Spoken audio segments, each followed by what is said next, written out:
Hi, it's Matt from Tubby Tarot. I would like to do a review of the Vampire Tarot by Natalie Hertz today. As you can see, this tarot is housed in a very interesting box, but more about that right after this.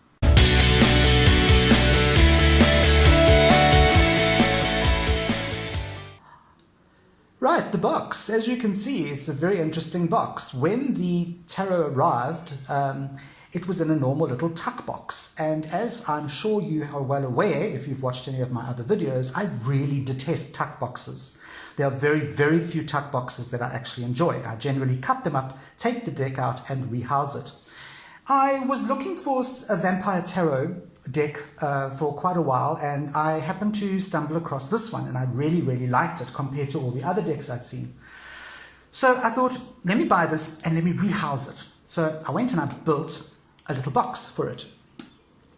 Lovely plain black on the inside, lovely vermilion blood red on the outside with a lovely splash of black. And then if you look, I've actually attached a black crucifix to the front of the box, and that tends to keep the vampiric energies at bay, locked up nice and tight. Okay, let's get serious for a minute. Hate tuck boxes, love this box that I made. It's one of my best that I've made, and the cards are really happy living inside there. So let's put that away for now. The deck comes with a little white book. There is very, very little about the deck in this little white book. It's just a standard blah blah, which I tend to usually throw away. But this one I'm keeping because I really like the artwork on the front cover. It's just really, really cool. I love the whole gothic thing that they've got going on here. So this little white book I will keep. Not that I'll ever use it, but I will keep it. The back of the cards look like this. I really like that because it is simple, plain, but very effective. I get a really cool vibe from that, the back of the cards. On the other side is a little blurb about the deck. Not a hell of a lot, basically just telling you what a 78 deck consists of, and not much about the background to this tarot deck itself. But anyway, I've kept that as well, again, because I like the colors and I kind of like the font, and it's just pretty. I tend to keep that at the back of the deck. All right. The title card of the deck is quite nice. I like that. It's really not a, let's just do this. It's really not a bad title card. I do tend to like the guy's hair, and I like the color combinations in this deck. There's a lot of dark blacks, a lot of as opposed to light blacks. There's a lot of black and a lot of bright reds and purples, all very gothic and very suitable to this kind of deck. So yeah, you've got the title card, which I think is pretty cool. Then I'm just going to quickly run through the major arcana with you. Not that it's in any order, because I have been using this deck, so it's not in order, but I just thought you might like to see a couple of these cards. That is the Chariot card. I absolutely love that. It's, you see the bats and the if you look very carefully, you can see the dried branches reaching out and the chariot being drawn. This is the Hermit. Very Nosferatu thing going on there. The Moon is pretty cool. Interesting that it's a male figure in the Moon. A lot of these figures are male in this card. The Fool gives me the creeps. Looks like he's been elbow deep in somebody's guts. The Sun is a lovely card, even though it's not really a card that vampires would find very impressive. Oh, you've got Temperance. She just looks like a goth chick. Love the bra. The Star is pretty cool. The Lovers is the card on the book, which I think is pretty cool, black and white or in color. The High Priestess is gorgeous, absolutely gorgeous. I love that High Priestess card. Tower is really cool. Again, you can see why I really like this deck. The artwork is really, really good. It's cartoony, but not manga cartoony. It's kind of one of those decks where I would just like to take every one of these pictures and have them tattooed. Don't you just look at that death card? I mean, that is just awesome. Absolutely love that death card. It's just super, super cool. I love these kind of Tim Burton almost bits in the cards. There's the Emperor, the Hierophant, pretty scary stuff. Judgment is a very interesting card because it's completely different to any cards from other decks, any other Judgment cards. There's no people, no trumpets, no nothing like that. There's the Magician, lovely color work. The Hanged Man is really, really cool as well. One of the very few cards that has got green in it. And of course the Devil is a big gargoyle, so he is very cool. Now I want to just tell you that this deck does not come with red edging. I actually edged it in red, like a deep red, because it really goes with the cards. It really just makes this deck pop, and it just makes this deck stand out from the crowd. So I spent ages actually just edging this in a nice dark red.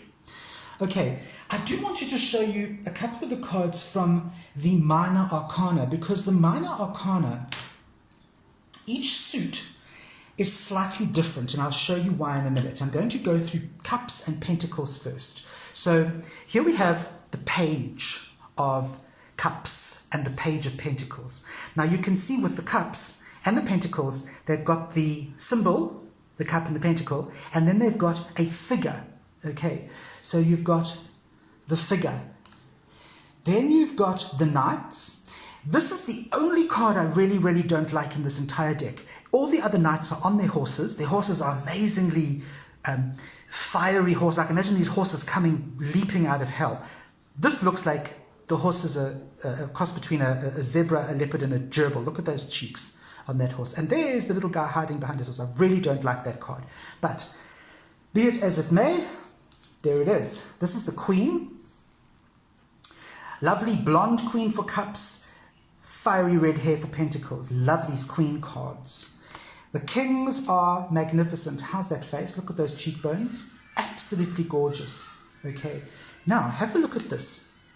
In the Cup cards, there are no figures. It's just the cups, and often this blood flowing into or out of the cups. Whereas with the Pentacles, there are the Pentacles, and then there are always figures inside the card. So you can have a look there. Okay, so the cups are almost like pip cards, whereas the Pentacles have figures in them. How cool is that? Really, really love that card. It's just like so awesome. So can you see? Love that as well. I'm not a fan of pip decks, but this one seems to work. This one seems to work. I think it's because not the entire deck is a pip deck. Only that one suit. Okay, so there's those. Now let's have a look at the wands. They're the wands. Okay, and here are the swords. Now you're going to notice with the wands, there are little tiny.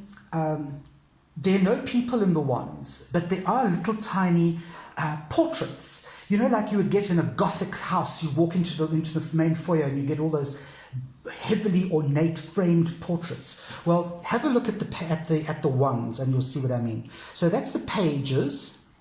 The knights are brilliant. This is probably the best knight of the whole deck. I love these knights. Again, you can see these horses almost leaping out of... Do you know what this reminds me of? This reminds me of that Tim Burton film Sleepy Hollow, where the horse leapt out of the tree, the headless horseman.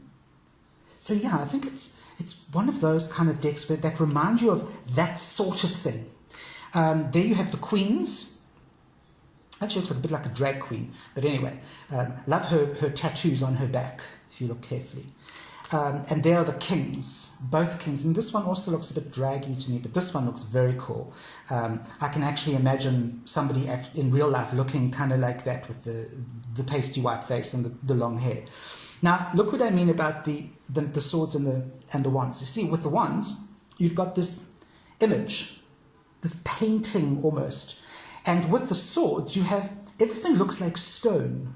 So you've got the swords, and then the actual image of whatever, it's usually a gargoyle or something, has turned to stone. So if you have a look, okay, that's the ace, so don't worry about the ace. But can you see what we've got going here? There's a painting with the two, and there's your gargoyle turned to stone kind of thing. Look at that. Love that. There's your painting, there's your gargoyle. Okay. Absolutely love that. That's the Ace of Swords. Okay. And there we have, love that painting, love stretch. That reminds me of the haunted house in Disneyland.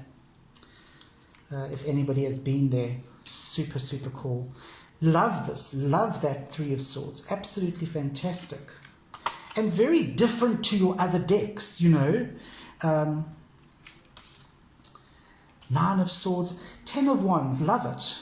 Love it. You just get the impression, you get the feeling, you get the idea, but you don't have the actual figure. You have the figure in the frame, you know.